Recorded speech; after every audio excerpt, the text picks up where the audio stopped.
خبر شامل کرتے ہیں سیالکوٹ سے۔ بیورو چیف مہر علی رضا کی رپورٹ کے مطابق Sialkot travel to light education institute کی طرف سے بینائی سے محروم بچوں کے لیے 2 روزہ try angle tournament Sialkot pilot school کی گراؤنڈ میں منعقد کیا گیا۔ پورے پاکستان سے آنے والی ٹیموں میں لاہور بادشاہ، پھوٹہار، ریپڈ سیالکوٹ شاہین نے 2 روزہ ٹرائی اینگل میچ میں بھرپور شرکت کی اور میچ کھیلے۔ سیالکوٹ ٹریول ٹو لائٹ کی پرنسپل محترمہ ارم ناز نے آنے والی ٹیموں اور سیالکوٹ سے آنے والے مہمان خصوصی پرنسپل پائلٹ اسکول محترم نعمان طیب خان اور سماجی فلاحی شخصیات کا استقبال کیا۔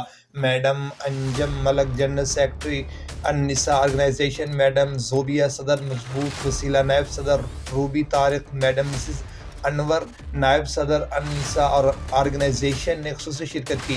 نبینہ بچوں کے اسپورٹس ڈے پر اعلیٰ کارکردگی پر ٹریول ٹو لائٹ کی میڈم ارم کو بہت مبارکباد۔ پروگرام کے آخر میں بچوں کی اعلیٰ کارکردگی پر آنے والے مہمان خصوصی تمام بچوں کو کیش انعامات تقسیم کیے۔ تینوں ٹیموں کے کپتان کو بہترین کامیابی پر کپ بھی دیے گئے۔ تمام بچوں اور آنے والے مہمانوں کو کھانا بھی پیش کیا گیا۔ میڈم ارم نے میڈیا سے بات کرتے ہوئے سب مہمانوں کا دل سے شکریہ ادا کیا۔ جیتنے والی ٹیم لاہور بادشاہ ٹیم کے کیپٹن عتیق الرحمان نے میڈیا سے بات کرتے ہوئے اپنی ٹیم کی کامیابی پر خوشی کا اظہار کیا اور ٹریول ٹو لائٹ انسٹی ٹیوٹ کی میڈم ارم کو آئندہ بھی اسپورٹس کے پروگرام، کرکٹ ٹورنامنٹ اور اسپورٹس سرگرمیاں سیالکوٹ میں بار بار کروانے کا اظہار کیا۔ عتیق الرحمان نے کہا کہ نبینہ بچوں کو ہر میدان میں آگے بڑھنے کا موقع ملنا چاہیے۔